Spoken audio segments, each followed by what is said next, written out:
Assalamualaikum warahmatullahi wabarakatuh. Selamat pagi semuanya. Gimana kabarnya hari ini? Sebelum kita mulai pembelajaran hari ini, kita berdoa dulu ya. Berdoa dimulai.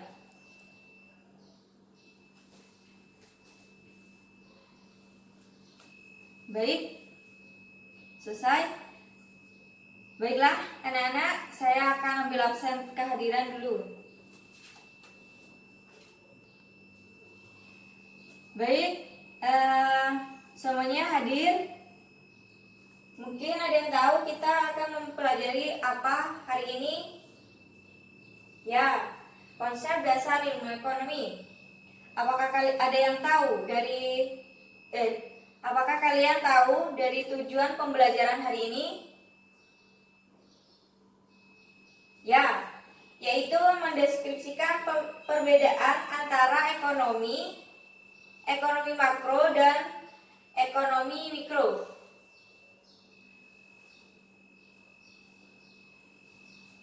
Baiklah, kita akan memasuki ke materi pengertian dari ilmu ekonomi.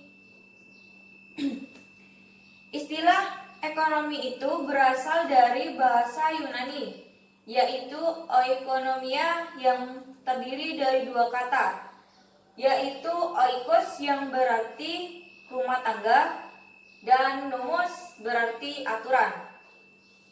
Oikonomia dapat diartikan sebagai aturan yang berlaku untuk memenuhi kebutuhan hidup dalam suatu rumah tangga.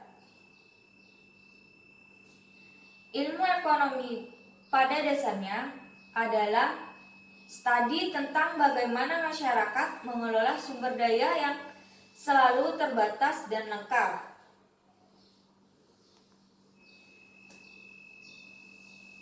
Mengapa kita harus mempelajari ilmu ekonomi? Mungkin kalian ada yang tahu mengapa kita harus mempelajari ilmu ekonomi? Ya, yang pertama, memperbaiki cara berpikir yang membantu dalam pengambilan keputusan. Yang kedua, membantu memahami masyarakat dan membantu memahami masalah-masalah internasional. Di sini pembagian ilmu ekonomi dibagi menjadi dua. Yang pertama ekonomi mikro, yang kedua ekonomi makro. Ekonomi mikro sendiri yaitu membicarakan unit-unit individu seperti perusahaan dan rumah tangga. Sedangkan ekonomi makro membicarakan perekonomian sebagai suatu keseluruhan dan mengabaikan unit-unit individu serta masalah-masalah yang dihadapinya dengan memusatkan perhatian terhadap perekonomian secara keseluruhan atau agregat.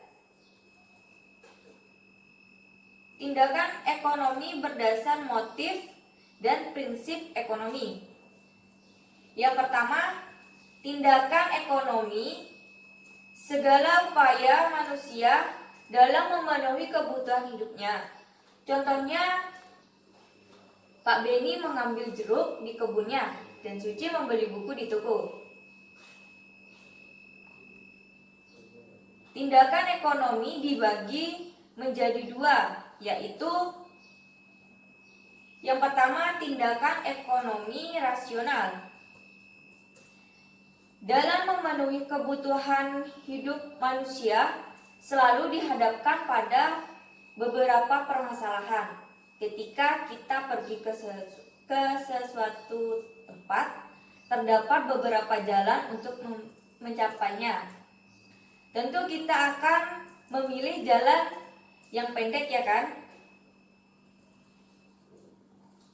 Selanjutnya, tindakan ekonomi irasional merupakan tindakan ekonomi yang dilandasi pilihan yang baik dan paling menguntungkan.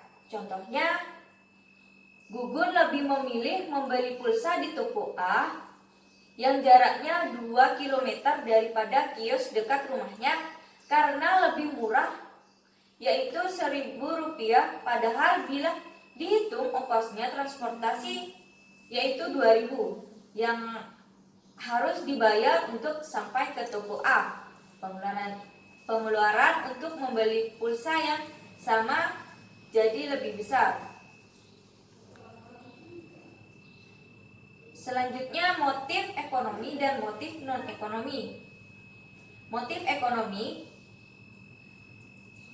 Motif ekonomi ini dapat datang dari dalam diri manusia dan datang dari luar diri manusia.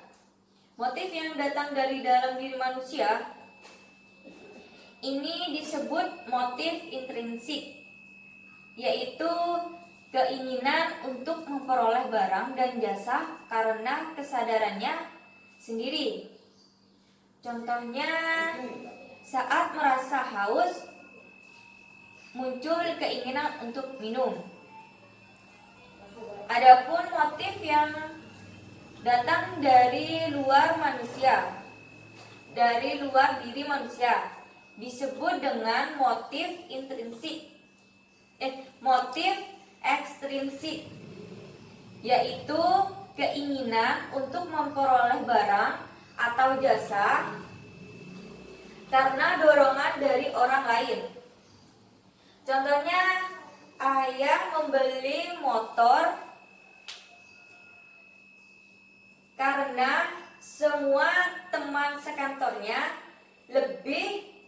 sekantornya telah memiliki motor.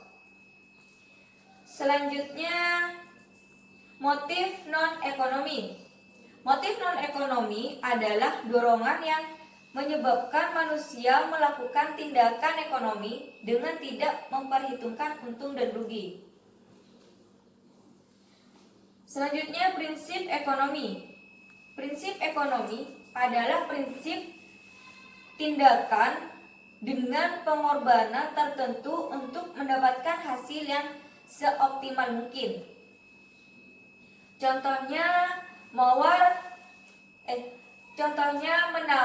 barang sebelum membelinya dengan harapan bisa memperoleh harga barang yang lebih murah. Selanjutnya, penerapan prinsip ekonomi. Pernahkah kalian berpikir apakah setiap kegiatan yang kalian lakukan menerapkan prinsip ekonomi? Sadar atau tidak, kalian itu pernah melakukannya. Contohnya, ketika kalian membeli barang atau jasa, kalian pasti membeli barang yang terbaik dengan harga tertentu. Manfaat prinsip ekonomi dalam kegiatan sehari-hari, yaitu hemat. Prinsip ekonomi membuat kita berlaku hemat, yaitu menggunakan penghasilan dengan penuh perhitungan dan selalu memikirkan masa depan. Selanjutnya, cermat. Dengan prinsip ekonomi kita menjadi cermat memenuhi kebutuhan hidup. Selanjutnya, bijak dalam mengatur keuangan. Prinsip ekonomi juga mendorong kita bertindak bijak dalam memenuhi kebutuhan hidup. Baiklah, pembelajaran sampai di sini. Apakah kalian sudah mempelajari konsep dari ilmu ekonomi? Adakah materi yang kalian tidak paham? Bila tidak ada, saya akan memberikan tugas individu di buku paket halaman 15, dikumpulkan minggu depan. Kesimpulan dari konsep dasar ilmu ekonomi, yaitu ekonomi merupakan ilmu yang sangat dekat dengan masyarakat karena setiap hari masyarakat terlibat dalam kegiatan ekonomi. Setiap orang memiliki cara masing-masing dalam melakukan tindakan ekonomi. Semoga ilmu ekonomi ini dapat bermanfaat bagi kalian semua. Pada saat lulus sekolah nanti, siapa tahu kalian dari sini bisa menjadi guru atau pegawai bank. Sekian pembelajaran hari ini, semoga bermanfaat. Wassalamualaikum warahmatullahi wabarakatuh.